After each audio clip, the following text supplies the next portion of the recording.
I was just going to say it may be even worth addressing, before how to start a course is really why. Yeah. And I think you just hit the nail on the head. For me, it was like I had about a decade of experience with designing websites and building my own website design business. And now I'm actually scaling it to a small team that I got to the point where I just felt like I had so much that I've learned that I just really had a passion to kind of get out and help others. I would say if you're not someone who enjoys teaching and really structuring ideas and things like that, courses may not be for you. It is something that you have to kind of really want to do because it is a lot of work, but it is passive income and it is awesome. I love courses. It's my favorite thing to do right now. And yeah, that was just it. I just got to a point where I really felt like a passion and a need to help others get started, because when I got started in web design and building websites, I really didn't have too many mentors or people to guide me. So that was the big thing for me. And then once I got to a point where I was scaling my web design business and I knew I wanted to pursue courses, it was really a matter of, okay, I have all these ideas and everything I've learned in my head. How the heck do I get this out? What kind of format do I put it in? Do I do it one step at a time? And that's what I decided to do. I essentially, in the summer of 2018, I decided that I was going to release my first course, and it was going to be on building a website maintenance plan, because that was the very thing that just completely changed me and my family's life. Because before then, I did not have any recurring income. It was feast or famine, project to project. And the moment I started our website maintenance plan, that's when it all changed for us. So the long and short of answering that question is, it was kind of, first it was a passion. I had that desire and I just loved doing it. I love teaching. I love helping people. And then I just decided to kind of take it one step at a time, one course at a time. And I started with something that just changed my life. And I wanted to get that out and help others. So I want to ask you what you're doing, and we'll get to it in a second, what you're doing to promote these, after, it's now been a couple of years. Like you said, are you still promoting these old ones? How do you keep attention going to them? But before we get to that, what I'd like to ask is, after having, done 7, what are some key, like either faux pas or things that you've learned or mistakes that either you did or people usually do when jumping into getting a course off the ground?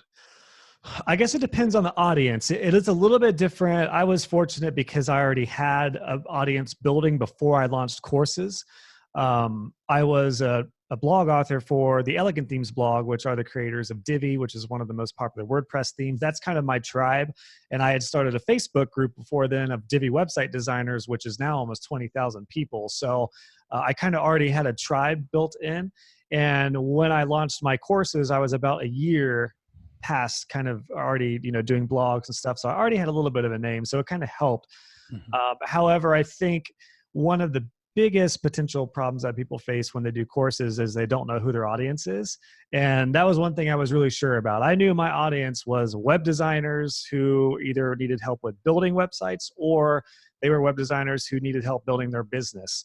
And so that's what each one of my courses has kind of led up to. And eventually another year or two from now, I'll probably have like a suite of courses that's almost basically like a mini college. Like you could, it's basically like a college degree, compacted into somebody who has actually been through the thick of it as a web designer. So yeah, I think knowing your audience is huge. And then I would say if you don't have an audience, where courses could come into play is almost like an upsell to your current services. So if you have a lot of knowledge, I don't know particularly what kind of demographic you pull in with this, Dominic, as far as the industries, but whatever industry you're in, you know a lot about it. And I would recommend giving some of that information away for free as lead-ins to potentially sell a course that has more detailed, compacted, and intentional information.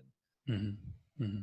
Yeah, because I think that's where a lot of people, they release a course, but they don't really know who it's for, or there's a lot of things like that should be thought about before for sure selling, but before taking the time to actually build a course out. Mm-hmm.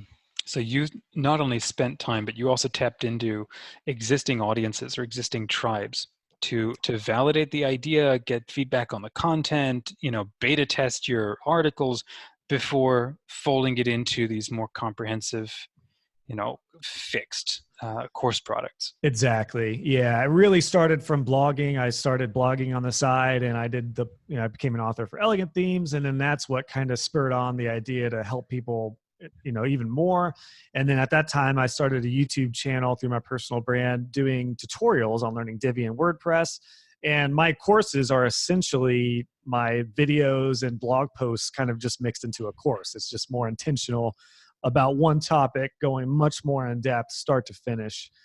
So yeah, that's essentially, yeah, I didn't create any tribe. I just took an existing tribe that I was in, and I just felt like there was a need for it. I felt like, there's a couple other course creators, but there was certainly a need for, I felt like, something more directed towards what I wanted to talk about.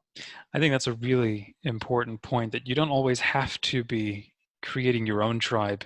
There are tribes out there that you can go and add value to, and then you all become, you either augment your tribe or you can create your own subsection of it. But there are tribes out there. What are darn, there was a question that I really was curious. So you mentioned that you'd taken a bunch of different blogs and videos and you collated them together into a course. Did you find that you had to go through and do tweaking and editing and maybe creating bridges between the content, or did it basically works? Yeah, so I didn't package anything that I've already, wrote or done a video on and then just repackage it into a course. I did, like my recent course is a web design business course that just launched earlier this week. And yes, I've talked about pricing and content and a lot of the business strategy things with a web design business previously in blog posts. But what I did was I kind of took what I had wrote there, but I didn't copy and paste anything. I completely rewrote it, and I just took a whole fresh approach on it and went into it in a lot more detail. So yeah, the question is, like, if I give a lot of information out, why is somebody going to pay for a course? And the answer is that it's just, you can go so much more in depth and you can get so much more value from a course than you would one blog post or one tutorial. For example, somebody could find one of my tutorials and want to know how to customize the header of their Divi site. Well, that might explain a couple things, but then they might be like, well, I have no idea how to code. I don't even know what he's doing there. And that's where a course comes in. And I actually, going into the marketing of the courses, I lead in like, hey, if you like this tutorial and you want to know more about Divi or CSS or whatever, then you can check out my course, and then it'll guide you through, from start to finish. So yeah, it's a much more intentional and in-depth route that is going to be more beneficial for the person in the long run, as opposed to just, getting a blog post or a video, which might give some good information, but it's not going to be life-changing. Yeah. Like a course can be absolutely life-changing. Also because it's a structured form of education, unlike a blog where you can not only jump around, but Google can bring you into anywhere, and you may not have posted it in the order within which it shows up in the course. You've blogged about it as you thought of it. So yeah, exactly. In the case of like tutorials, I don't know how familiar you're probably familiar with like CSS and HTML, right, Dominic? So a lot of people, I don't want to talk too technical, but a lot of people will see my tutorial and they're like, well, how do you access a style sheet, or how do you set up WordPress? And that's like, well, then you got to refer, that you got to find other resources, or I'd have to do another tutorial that they would have to find. Whereas a course guides people through the foundation. We get the foundation laid, and then we build on it. And then by the end of the course, they're feeling empowered and confident. So yeah, it's very intentionally structured, whereas blogs and other resources are just kind of all over the place.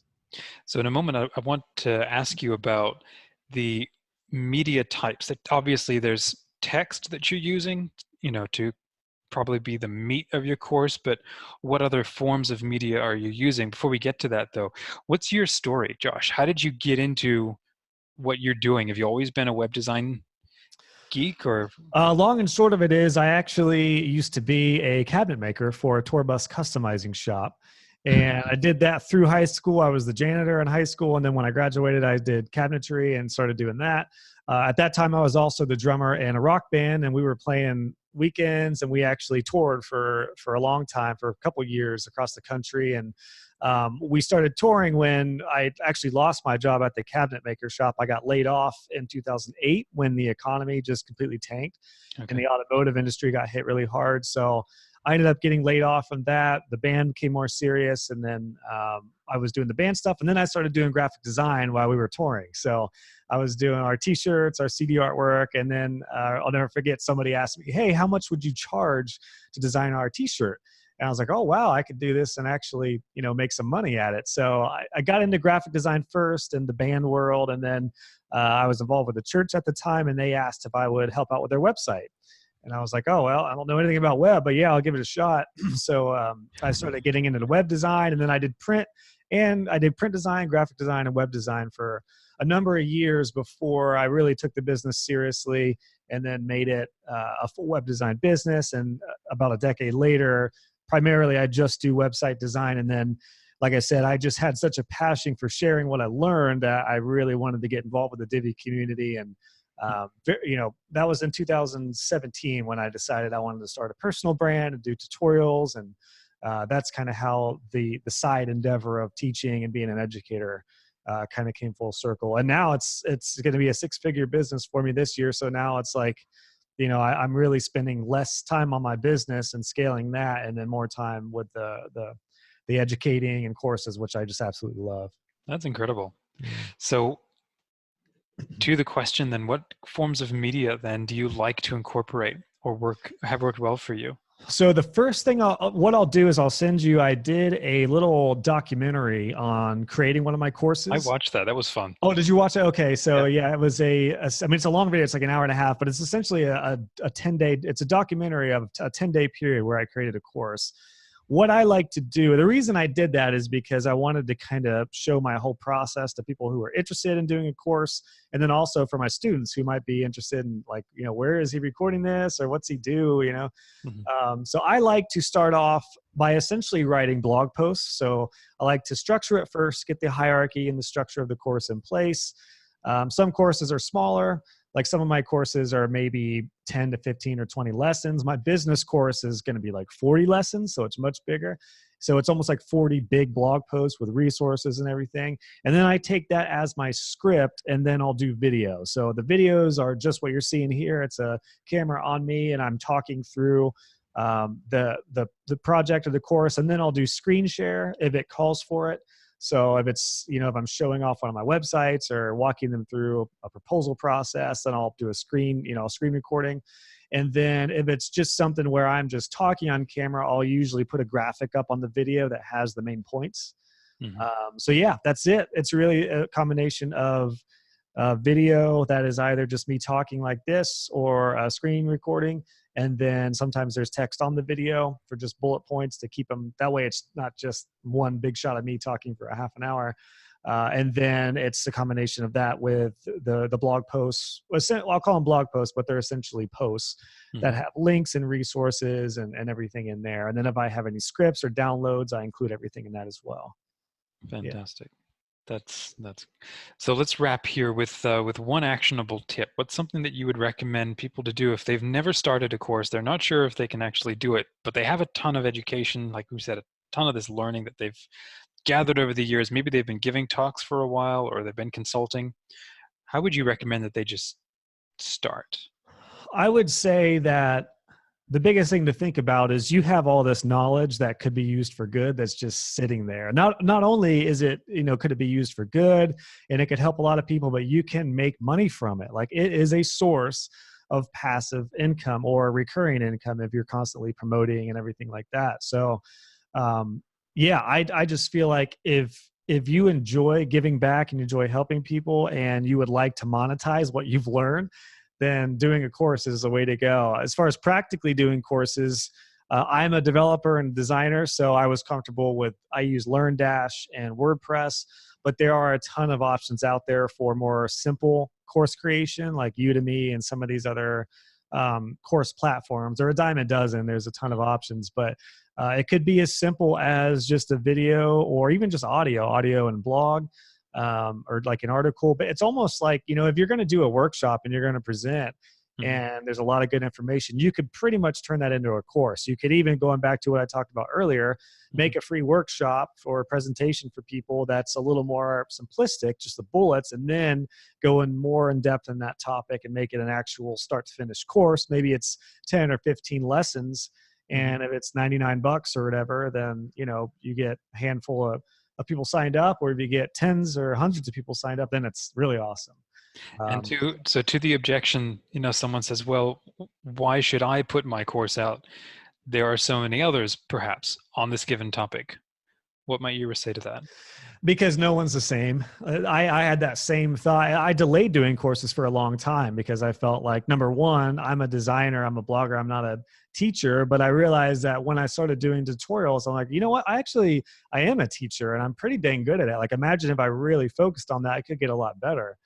And I got better at structuring ideas that were in my head. And yeah, the thing for me was that same objection. Is like, well, you know, there's a ton of people creating courses on web design business. Why would I, you know, do that? And the trick is that a lot of people were following me and they wanted, you know, I was basically creating a course every time I emailed someone, giving them advice or consulting them about how to do a proposal. I'm like, you know what if I just put this into a course? I mean, if you find yourself giving advice or you find yourself answering questions on something over and over and over, then that's the perfect red flag of like, you know what, I should monetize this and make it a course, because you might spend you know, 1,000 more times doing stuff separately, when if you made it one compact course, you could, you know, potentially get people in that, and then you can create a community around it, and there's a lot of benefits from it. So yeah, that was a long-winded answer for, you know, you're different than everybody else. You might, like, one of my colleagues, we call it co-opetition. They launched their business course last year, their Mhm. web design Divi business course, and we cover a lot of the same topics, but I have a different perspective. They haven't gone through what I've gone through, and I haven't gone what they have gone through. So, you know, you could talk about proposals with somebody in your industry, and it probably looks completely different than what you do or what they do. So it's yeah, it's a good way to just get out what you know and to share your experience is different than everybody else. Also, if you recognize there's like different kinds of people and different people bond with different kinds of teachers. So there's a perfect sort of excuse or reason to really bring your edge, your attitude to the to how people learn or want to learn about things. Exactly. Yeah, I had a student who because a lot of people want me to do an SEO course, and I'm not an SEO expert. I've made that very known. I mean, I get a lot of SEO benefits with my site, and I've learned a lot with my clients, but I do not consider myself an expert. However, a lot of people have been like, yeah, because I let them know, like, there's a couple SEO courses I'd recommend checking out. And they're like, no, I'll just wait till you do one eventually, because which is awesome. It's the biggest compliment. Like, Yeah. if you build that fan base. So